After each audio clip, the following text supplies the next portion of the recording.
Welcome to the Thyroid Fixer podcast. I'm your host, Dr. Amy, and we're diving deep into the world of hormones, especially for all you fierce women in perimenopause and menopause, and anyone dealing with hypothyroidism. If you're struggling with weight gain, you feel like shedding those pounds is an impossible feat. If you're dealing with plummeting energy levels, gut-wrenching fatigue, or a libido that seems to have left town, then you're in the right place. And don't even get me started on the hair loss. If these symptoms are sounding all too familiar, you found your tribe. Welcome, because my goal is to educate, empower, and shake up your world. I want you to embrace every inch of that badass woman that you truly are. So if you're ready to dive in and fix things, let's get started. So this is going to be a game changer for you, and you can probably hear the excitement in my voice. The latest introduction, the latest member of the family to the Fixer line is Metabolism Fixer. And this, oh my God, I formulated this just for all my people out there that need to lose weight, that need help in the weight loss department, that can't lose weight no matter what they do, that feel like they have a slow metabolism, and that might be thinking of trying all those peptides out there, you know, the Beverly Hills soccer mom drug of choice for weight loss peptides. Or even if you're on them already and you're like, man, these are really expensive and I'm still not losing weight, add in Metabolism Fixer. Here's what I did. I took the power of T2, which increases your basal metabolic rate while you are sitting there watching Netflix. You're burning fat while you're watching Netflix. I combined it with a very unique patented ingredient called Suppressa. Suppressa has multiple clinical trials backing its efficacy in reducing your appetite, decreasing snacking, and providing way more control over your food intake. It is amazing. We also see improved emotional well-being, just decreased food cravings all around, reduced hunger, and weight management.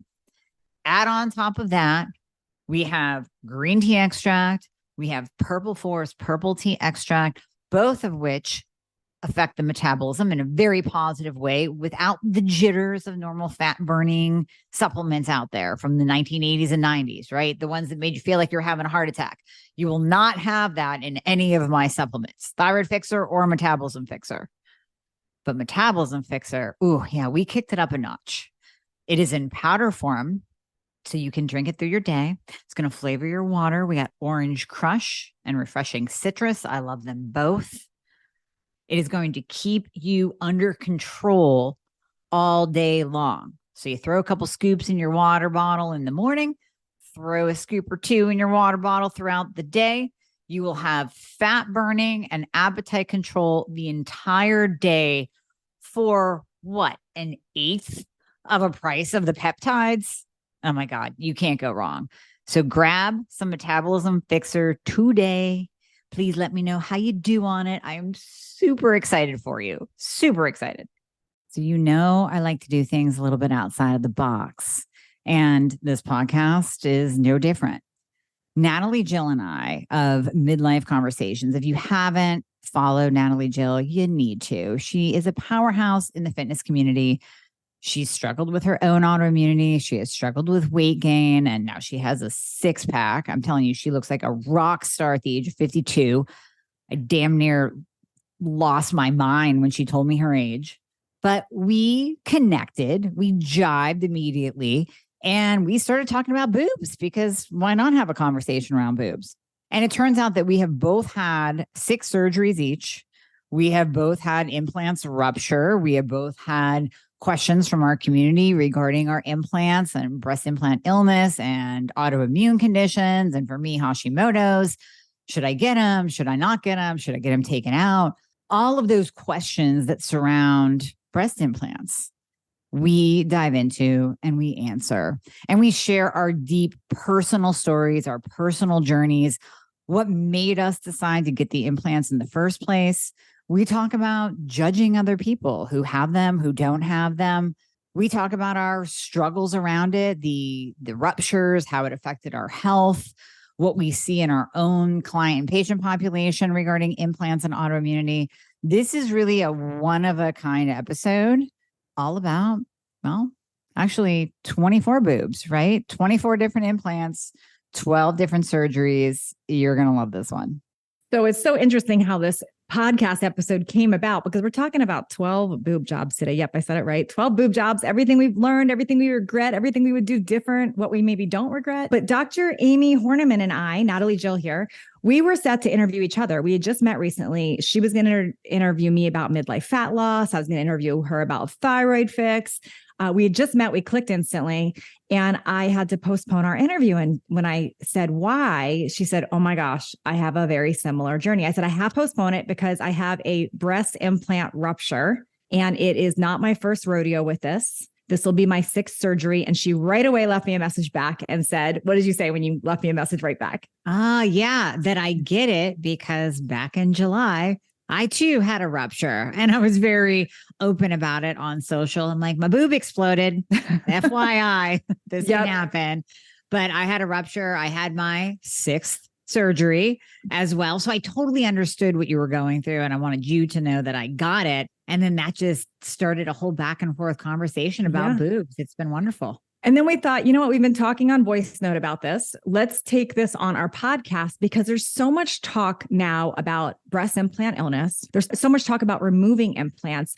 And Dr. Amy and I, we are of the generation that it was super common to get implants. I know you're almost 50, right? And I'm 52. Yep. So when we were in our late teens, early 20s, it was the thing. I mean, everyone, really, truly everyone I knew was getting implants.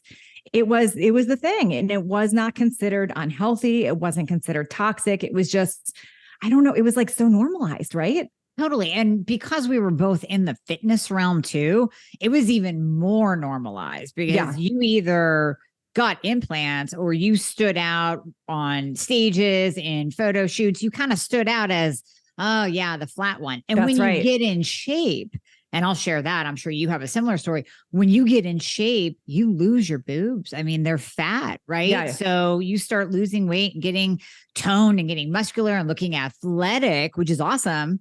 But then you go completely flat. So today on this episode, we wanted to share our journeys. We're going to both share sort of like why we got them, what we've navigated through the years, and then our feelings now, and this is important if you have them and you've been thinking, I've got to take them out. I think this episode's for you. If you're thinking about getting them, I think this episode's for you. If you think you've got BII, this episode is for you. There's just anything implant oriented. I think you're going to enjoy this episode, and we're going to be as authentic as we can and share exactly what we've been through and why and where we stand now with it. And as we record this, I'm about to enter into a 6th surgery because of a rupture. So, and you just recently had your 6th surgery. So I guess let's start with, tell us the story of what you got, why you got them. I know it was fitness oriented, but what prompted you to get them? So back in the day, in my early 20s, I started competing in figure shows, fitness and figure shows. And, I was always conscious about my body. I always lifted, I always worked out, but I never went that extra step of getting ready for a show where you're standing on stage in a bikini being judged. FYI, for anyone out there, what is she talking about? Yeah. You get down to your most athletic self and you step on stage in a teeny bikini and be judged in front of everybody in the audience. So looking back, it's a little bit crazy to do, but it's what I wanted to do. I wanted that challenge, right? How could I make my body the best? And I wanted to go through that whole show prep and that regimen. Well, I got hooked, and I did plenty of shows after that, plenty of photo shoots after that. But I knew after that first show that something wasn't right up top. I just wasn't filling out the bikini top. And because I have scoliosis, so my rib cage is slightly twisted because my spine is curved. And what that does to your chest wall, and I learned this after the fact, is it actually kind of indents one side of your rib cage. And with that indentation, when I lost, and I had walked around as a full C my whole life. I mean, that's what I grew up as. So you had already had that. You had them. Yeah. I did. I had natural boobs. But then when I got ready for the show, I lost those. And literally one became, and my plastic surgeon actually said this to me. She's like, one is a full A cup, kind of perky. This other one is a droopy B. It looks like you've been breastfeeding for about a year. And I mean, it was kind of reality. It was truth right in my face. She wasn't really being mean. She was just being blunt. And I can't fault her for that, because I was like, you know what? You're kind of right. That's exactly what they look like. So not only was I going in for enlargement, I was also going in to be balanced again, because I didn't want that off balance look. So I went in, and that was my first set of implants. They were saline, and they balanced me out. So one implant for me always has to be larger than the other in order for both to look. That makes sense. Equal. So for me, mine was a little bit different. I was 19 years old, and I was waiting tables at Hooters. Yes, I was. And I was flat as a board. I didn't even have it fully cupped. I mean, I was always flat as a board. I was self-conscious my whole teens about it. I was one that developed late. I started menstruating late. Like I was 15. I was just really late to everything. And I remember working at Hooters, and, you know, this is years ago. People were not as politically correct on things. I feel like we grew up in the world of my mom was drinking Tab soda. We were always talking diets. Like advertisements to be skinny. Like it wasn't, there was no body positive movement at the time. It wasn't, except like people expected you to look like a Barbie doll, and they weren't afraid to talk about it. I mean, that's what really advertising, you know, you walk into stores now, you see mannequins that represent all types of body sizes. We did not have that. I mean, everything was Barbie doll looking, skinny, thin, long legs, big boobs, tan, long blonde hair. Like that was the image. Right. And I remember working at Hooters, and the one I worked at, you couldn't wear the little tank tops. We wore these little orange shorts, and you would wear these t-shirts that you would tie in the back. And I remember I was flat as a board. And I remember getting comments from customers over and over again. Oh, you've got some Hooters there, don't you? Like sarcastic. I mean, I think back at this, I mean, if my daughter were to work there, like, would I be okay with that? Absolutely not. Right. Whatever reason, I was doing this, and I was in college and doing this, and I wanted a boob job. That was the thing. I obsessed over it. I wanted one. And I remember even going to a surgeon for a consult, because all the girls at Hooters had them. And they told me the price, and that was way out of my budget at that time. And I remember applying for one of those like care credit cards to finance them. And I remember begging my parents to co-sign it. And they were like, absolutely not. And I convinced my dad to co-sign it. Like, I think back now, like, what? So he co-signed my loan to get my boobs. And I went and got a first pair, which was silicone for me. That was my first taste in it. And by the way, I remember waking up, because they used to put them under the muscle automatically. Yeah. And I remember waking up thinking I felt like I had bricks in me, and I wanted them out. Like right away, I was like, this doesn't feel right. Oh, yeah. Oh, 100%. Like an elephant on your chest. Yeah, absolutely. And I went under the muscle too with my first one. But I didn't feel at the time that people judged it in a negative way. It was like an initiation, like, oh, good, you finally got your boobs. That's how I felt. Oh, yeah. Yeah, absolutely. And then the attention afterwards. I mean, you're young, you're 19. I was 21, 22. I mean, we were loving life. We're like, yeah, take a look at these walking down the street. That's right. Yeah. No, interestingly enough, my surgeon that had put in a pretty conservative set. They weren't overly big. I was probably a small C, and I always wanted them bigger. I mean, they never felt big enough. I don't know if you went through that, but they never felt big enough at the time. Oh, yeah. Yeah. So I too started off with a moderate C, because that's what I was. So that's what I was used to. I was just going back to what I was used to. And then I can't remember how many years I had those in. Well, my second surgery, my first change up occurred actually because they did put them under the muscle. And I feel, looking back, I feel like my surgeon didn't really ask me how much I work out. I mean, ladies, if you do push-ups, you do not want them under the muscle. I learned that the hard way too. Yeah. So over time, what had happened is my pec muscle literally started compressing the implant, almost pulling it up. So I had the implant high and then breast tissue down below. Yeah. It is like, and you could like flex and make them look weird. It was like a weird thing. It's bizarre to me that they even put them under the muscle at all, when you think about it that way. But they thought it would look more natural, but it doesn't even make sense in my head how it would go under a muscle and look more natural. More natural. Right. Yeah. So what happened with how did you end up in a second surgery? So that it started to look weird. So I was just going to go in and just have that one implant swapped out. But then when I went in for the consultation back with my first doctor, she was talking and she's like, by that time, silicone had been re-released. Yes. So when I first they must have pulled silicone right after you had. They did. They did. It was Okay. right after. In fact, I actually got back a class action lawsuit amount of money in the mail because they had just recalled them after I got them in. Okay. Right. But So I still, this is them. to be young and naive. Like I still did not connect the dots that there could be something wrong. I'm thinking like, oh, just somebody was mad. I didn't understand what I had really stepped into. Yeah, exactly. Yeah. And I mean, I didn't have a choice. So when I got mine done, I didn't even have a choice. But then, well, they did studies. So I think, I mean, what you're saying actually is not wrong. I think maybe a couple of people did get mad and sued and attributed their health conditions to the silicone that was out back then. Yeah. But then they did some studies and they kind of came all the way around and said, you know what, we're not really seeing a strong connection here. There's not a problem with the silicone versus the saline. We're not seeing a difference between the two types of implants in health outcomes in women. So they reintroduced the silicone back into women's choices. So with me, what happened with me was I pretty instantly got something called capsular contracture. And for some of you listening have experienced this, some of you don't even know what that is, but it's basically your body is rejecting the implant and your body is fighting it. And it creates this hardening to almost push it out of your body. Again, dumb and naive. I wasn't connecting the dots that like maybe my body doesn't actually want these. So I formed this capsular contracture and that brings me into a series of surgeries. And when they do them first, like easy to kind of break it up. And then a surgeon had suggested, you know what, you've got capsular contracture. Let's go into surgery. We'll break this up and I'm going to replace them with saline and the problem should go away. And with me, when I went into that surgery, I woke up, I remember, I'll never forget this. I was in my early 20s and I woke up to my mom standing over me. And she said, I should have told him to take those dang things out. So my mom knew. Apparently, when he went in there, it had the reason one, it had become a capsular contracture. The other one still felt natural. And the reason it still felt natural is because it had completely exploded and ruptured.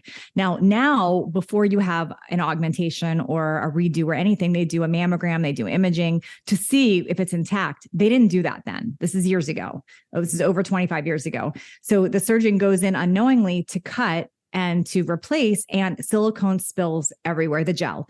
Like still till this day, it's literally in my lymph nodes. And I don't want to fast forward too far ahead, but when people say that, why do I still have them or get them out or they're toxic or anything, it's hard to explain to them, but I want them to understand I have the worst possible thing that could have happened with silicone. When you have a silicone rupture now, they stay in the capsule. Yes. It does not go into your body. So a lot of people that experience BII or have these problems, it's because they had a rupture or it's intact and their body doesn't like the silicone. My silicone from that implant in my early 20s is in my lymph node still. It is all over my body. I will never be able to get that out. It's just not possible that I know of. It's everywhere. So if there is something that I'm going to get from that, there's nothing I can do to avoid it. So me keeping implants in or taking them out or whatever is not going to protect me against that since I already had that rupture. Right. That's true. It's already in. I had a similar rupture. So I've had 2 ruptures total, a similar rupture recently, which we'll get to, but that was my July change out, swap out. And he had explained to me that the silicone did kind of leak out, even though it was a gummy bear type of implant, meaning, I mean, you guys know gummy bears, when you pull off the gummy bear's head, it's still basically intact. You just have 2 pieces of the gummy bear. So these implants these days are more gummy-like that. But I still had pieces and some liquidized silicone that had traveled outside of my capsule as well. It was actually down near my rib cage. And they had to dig that out and then tighten up the capsule again. So just like you, and we can get to this, if I was going to react negatively health-wise, it would have happened. I would have. Here's what I don't know, Amy. I have celiac and I got celiac in my early 30s. It's an autoimmune. So for all I know, that could have been related to that. I'm not to say yes or no, it didn't happen. I don't know. However, what I feel strong, and I can keep going through the journey of the implants, what I want people to understand if they're considering getting them, this is really important. Like the most important thing I want to say to people, if you are considering getting them, just know this is a lifelong thing. Like this is a lifelong thing. Some people have better odds than other, but here you and I have each had, I'll have 6 surgeries. You've had 6. This is a lifelong thing. So this is not you put them in and you're done. This is you put them in and you're navigating this every few years, possibly. Definitely. And it's recommended that you get them replaced every 10 years anyways. These days, I know that they can stretch them out. I know some women that have had them in 15 and 20 years. But by that time, I mean, even just the mold aspect or, things growing around the implant, you just want to get them swapped out just to stay safe. Yes. Yeah. Now, I will say, once you have capsular contracture, I learned this the hard way too. The reason I kept getting it apparently is it's actually a bacterial infection. I didn't know this. So once you actually get capsular contracture, if you do not completely take out that capsule and clear out that infection, it has your place that you will keep getting capsular contracture. And I didn't understand that until I had an amazing doctor about 7 years ago fix me. And I never had an issue after that because she took out that capsule, repaired my muscle and put them over the muscle. And I never got capsular contracture again. Oh, that is interesting. Okay. So I did have capsular contracture as well. And the doctor had to go in, I had to go under and he broke it up. Like it was not a surgery that you would want to be awake for. Like he got in there and basically massaged so heavily that it broke up the capsule. But it's interesting that you're saying that because my now surgeon, who I love, during the July surgery, he did say something about he had to clean out the capsule and then tighten it down. That's why. So I bet that's what he did just to prevent. To prevent getting it back again. Yeah. So what's interesting is the next thing is why did our implants rupture again? Like why did mine rupture again recently? And I know that mine actually ruptured from a mammogram. I don't know if you know how yours ruptured. I don't. I believe, and we've been going round and round of this in my head and talking to my husband too. Like, how do you think you think you squeezed them too hard, honey? I don't know. I mean, to this day, I don't know whether it was, doing a row on a bench with the weight in front of me and having that pressure. I don't know if it was massage, getting a deep tissue massage. There are times when I'm getting a massage that I'm like, okay, a little bit easy there because you're pushing my boobs into the table. Yeah. Thank you. But they're not supposed to be that they're, so you think about it, like they've had things that you're running a tire over them or whatever. They're not supposed to be like that. What I know for sure is my last mammogram really, really hurt. Like they pulled, they pinched, and I think that's what did it because it was the report on that showed the rupture.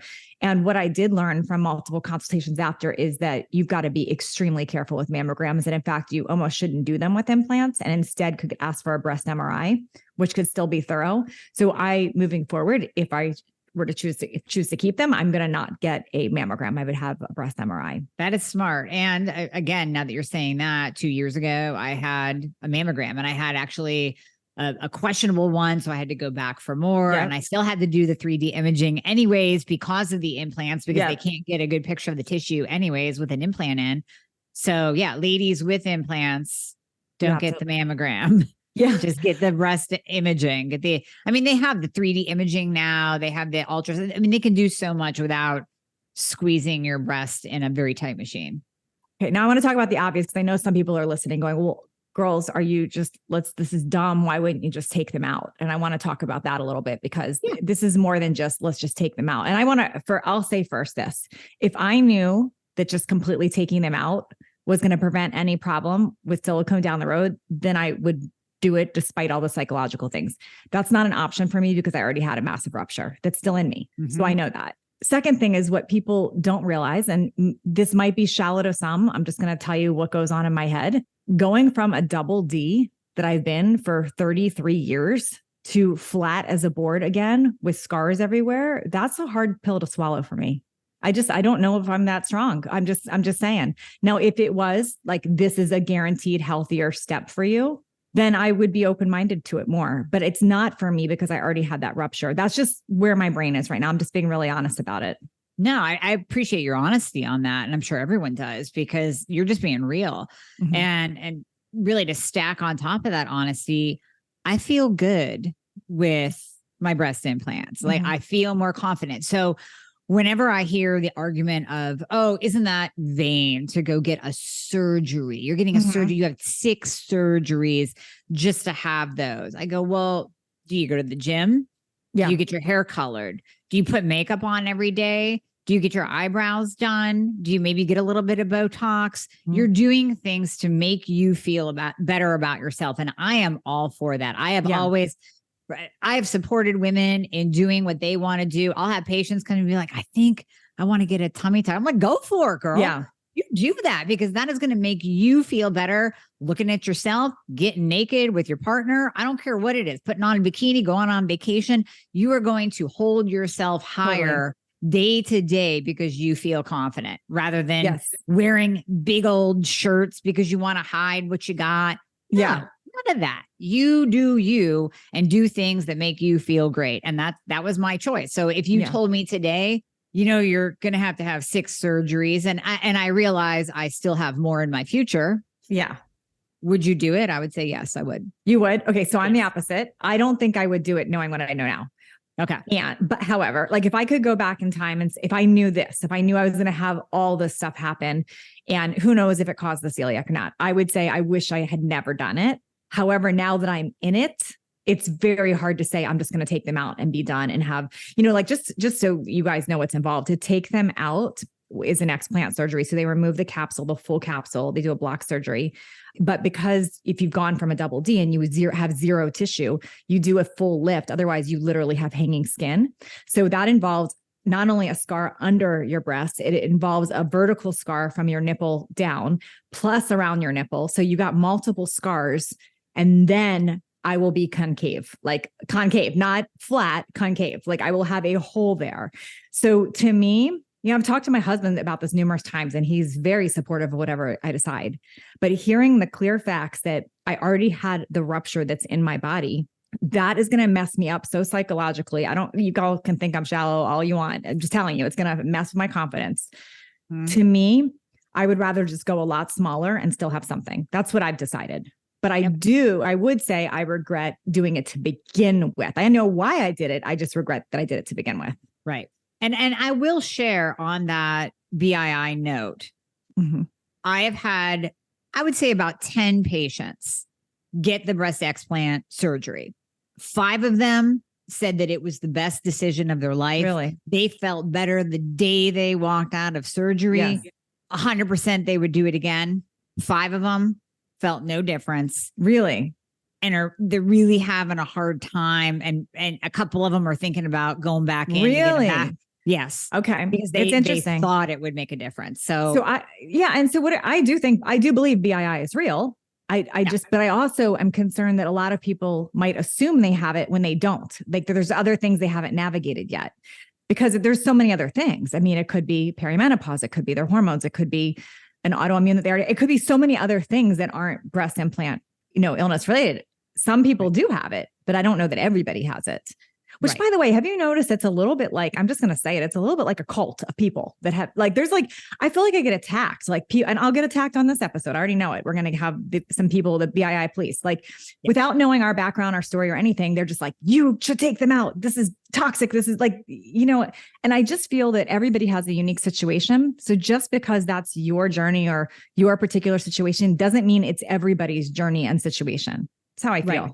Oh, 100%. And we're both going to get attacked a little bit, but I think it has to come back to respect of each and every individual's decision. Yes. Like I would never tell a patient or a listener who said to me, you know what, I'm really thinking about getting explant surgery because I really truly believe that all my problems started after I got my implants in. I wouldn't discourage her. That makes sense then though. That makes sense. It makes sense. I mean, I would never discourage her.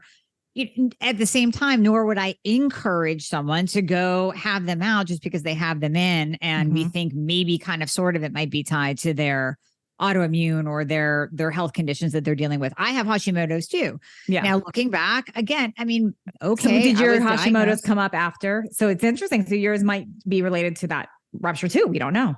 It was years after though. So I can't think about I don't know the timing of the first rupture and the Hashi diagnosis. I've never pieced that together. I'd have to go back and look. Okay. But after my first set of implants, I mean, it was a good, 6, 7, 8 years after that I was diagnosed. So I can't really say there's a direct correlation between having the implants in my body. And even with saline, they still have a silicone exterior. That's true. So the other thing is, so here's the interesting thing about autoimmune, and correct me if I'm wrong, because you're very knowledgeable on this, but with autoimmune, you have to have the gene to get the autoimmune to begin with. So you have to be predispositioned to get an autoimmune. And then your body needs a stress or trauma to bring that on. So the implants could be one thing that brings that on, but it doesn't guarantee that you're not going to get an autoimmune by taking them out or not having implants, because any stressor could create an autoimmune. Is that correct? Oh, 100%. Pregnancy, perimenopause, menopause, hormonal changes can turn on. Getting a virus, getting mono, getting anything like that could do that. Getting COVID could have done that for people. Yep. 100%. Any autoimmune is always triggered by a stressor. That's my understanding of it. And there's lots of autoimmune disorders that are that. So that's interesting that you actually had patients. Some feel better, some don't. So what is your thought on somebody that has them, they don't have symptoms, and they're thinking, I just should take them out because? Well, I would go through that thought process like you did. Mm-hmm. How are you going to feel? What is the surgery? What does it involve? What is the cost? And what is the healing time emotionally and mentally and physically afterwards? Because you are going to go through that morning. You are going to look different in all of your clothes. Like you said, it could be a concave. Maybe it will be concave. Mine would have been concave for sure. That's a heavy. That's a heavy load. Yeah, that's a lot to deal. Yeah, and I don't. Someone could tell me I'm shallow all they want. I'm just telling you what's real for me. It's going to affect me. It honestly would really affect me to be. I mean, I don't mind going a lot smaller, and I will go a lot smaller. That's true. But just completely removing is very intimidating to me right now. That's a big step. I mean, think about the emotional trauma that a woman goes through when she gets a breast cancer diagnosis and told she needs to have a mastectomy. Yes. I mean, that is a very similar surgery to breast explant, except with mastectomy, they can do the rebuild, but they're doing it with implants. So that's the other thing. So see, implants have gotten so villainized, but like that has actually been a lifeline for a lot of women that have had mastectomies. Yes. And silicone in general, if you think about, there's all types of body parts that helps with. It's not just implants. If you have an elbow replacement, a knee replacement, like that's all made from silicone. So it's interesting. There's this big push about breast implants bad, but what about silicone for other body parts? Yeah, you wouldn't say like, hey, I don't really want that knee to be redone. I'm just gonna chop it off. Yeah. Just cut it off at the knee and I'll just be a peg leg. Like, no, you're going to have that done for quality of life. Now, of course, we don't need implants for quality of life, or do we? I don't know. For confidence of life. Yeah, maybe there is some quality of life mixed in there. What I will say is I do think that women in their 20s and 30s right now are a little bit luckier because they don't have as much of the body image comparison that we did. I mean, I know they still see it on social media, but it's not like it was with us growing up. I know it's not. Every role model for us was a Barbie doll. I mean, everything was that. So it was really ingrained in us that you had to look that way. I feel that all body types are so accepted now, and that was not the case. And that's an interesting perspective because when I think back, you're right. It was literally, we played with Barbies. We looked at Glamour and Cosmo magazines. And back then things were still Photoshop and airbrushed. So you're right. We had a different level of pressure. We didn't have the right on your phone, right at your fingertips, social media pressure, but it was way different because it was very much streamlined. Like you said, I mean, the 80s and 90s, my gosh, that was all about you're skinny as you possibly can be. Yep. Big boobs, long blonde hair. Tan. That was it. Tan. A lot of tan, very tan. Tanning beds. Yeah. Yes. All the regrets. So it's so interesting. So I guess our journey continues on this. And this is why we wanted to share. We just wanted to share both of our stories because number one, if you're considering it, you should know that they are a lifelong situation. But I also hope if you are the person that has judged people that have them, that you maybe have a little bit of an understanding because it's so easy to judge people right now and go, that's so fake or that, but just know we're all raised so differently. We all have our own stories, our own background, our own limiting beliefs, not everybody is walking the same path. So what you choose for you might be a very different path than what somebody else chooses for them. And I think that's okay. You know, I hope for people to have a little bit more compassion and not be so like, I don't know why people are so mean about it to me. Like I get some of the messages about BII. They're just downright mean. I'm like, why they don't even know my journey. Why are they so mean? They don't know. You know, I think if we just look at human nature, you know, misery does love company. And I think if we can judge the people who might be happy and we're miserable with whatever we're dealing with. And I believe me, I mean, I'm open about this on my podcast. I walk the walk of being 25 pounds overweight, self-loathing, depression. I mean, full-blown depression in my 20s, being judged at the gym because I was overweight. And it all stemmed from this undiagnosed thyroid condition. But still, I mean, I was really, really down and out and I felt horrible. So when you're in that misery state, you don't want to see other people happy. Like you look at happy people and you're like, I hate them. And it's that human nature. But what I would encourage instead is to get to know that person and get to know their struggle and their story, because there might be a lot more behind it than what meets the eye. I mean, my audience really has never heard the fact that my rib cage was twisted and one boob was small and one boob was saggy and I was, misshapen. And of course that's going to screw with your head.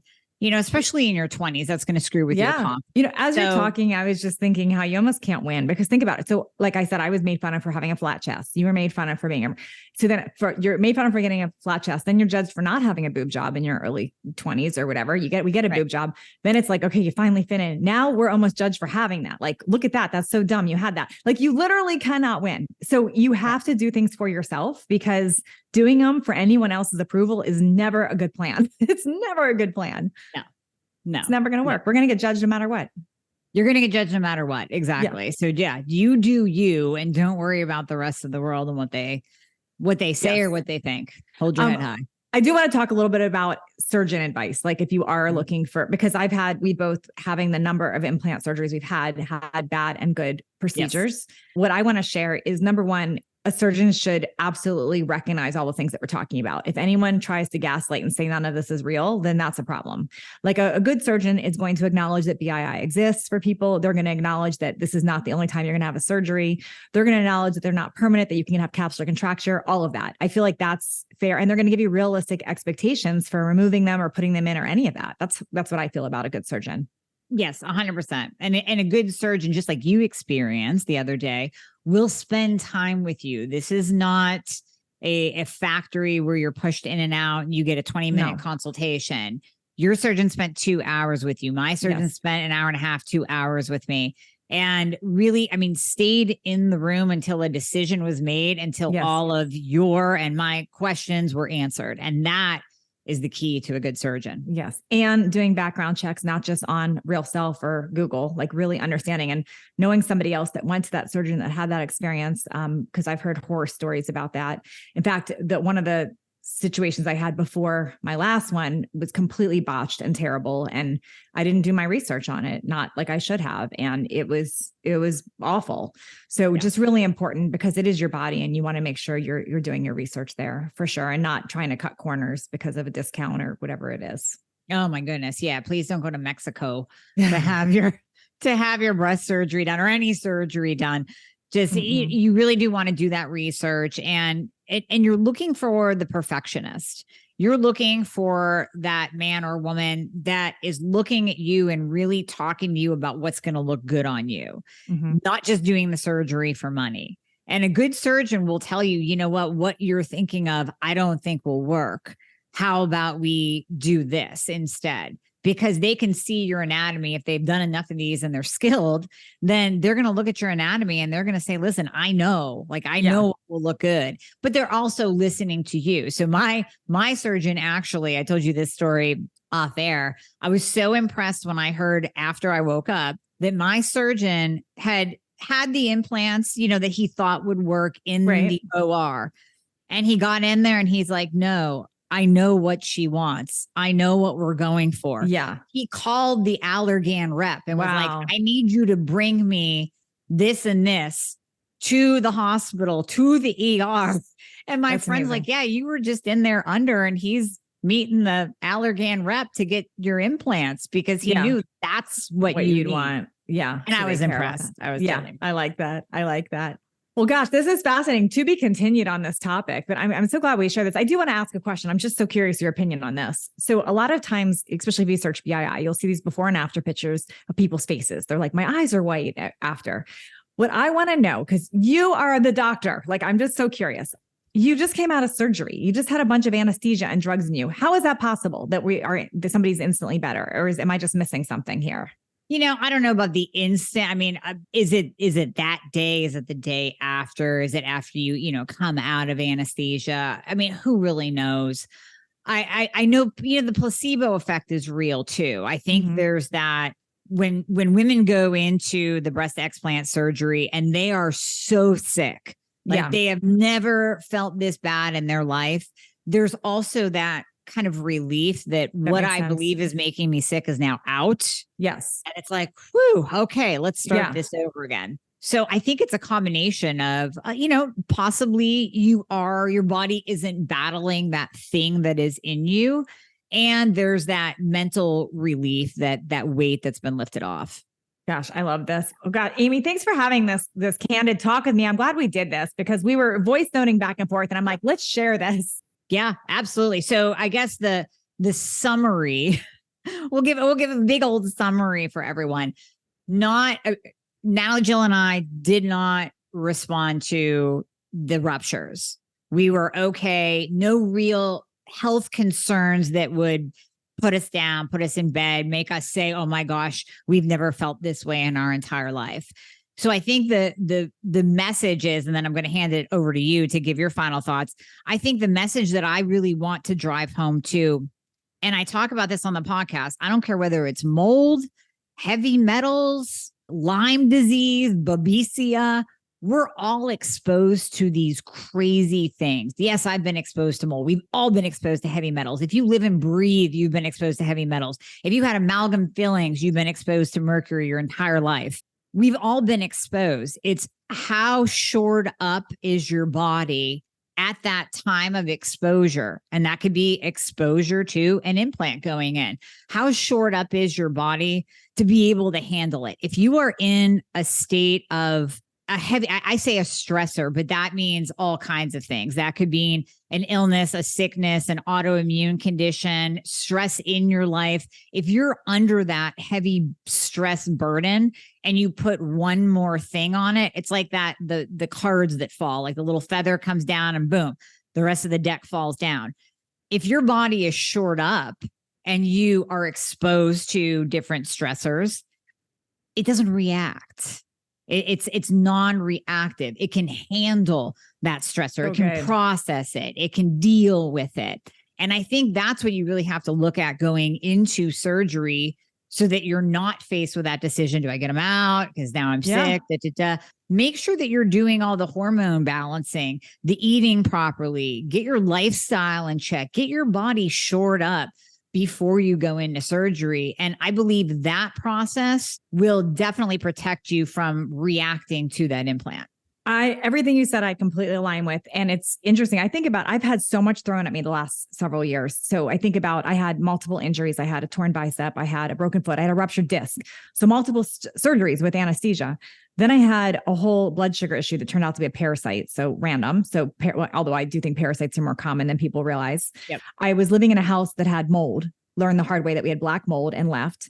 Then I learned I have this rupture. And I got to tell you all, I feel healthier than I have ever felt. Like I've had strike. Why do I feel healthier? Because I think I eat on point. I balance my hormones. Yep. I take care of I work out. I get natural sunlight every day. I do red light therapy. I have an oxygen chamber. Like I do all the things. I just like you said, I shored it up. So could I feel a lot better? Maybe. But I feel honestly great I'm 52. I feel fantastic. So I don't know. And I'm not challenging some people that are not feeling amazing, but I think, like you said, it's the whole thing. It's not just about one thing is the cause. There's because we're all exposed to things. We are. Exactly. 100%. So I think thanks for having this conversation. For those of you that are annoyed by our conversation, I'm sorry that we didn't go where you wanted us to say, we're taking them out. We hate them, that, but a little bit different direction. But I hope you have a little bit more of an understanding of the journeys that we've been on and more to come from us. But I really wanted to share this today. Thank you. Definitely more to come. And thank you as well.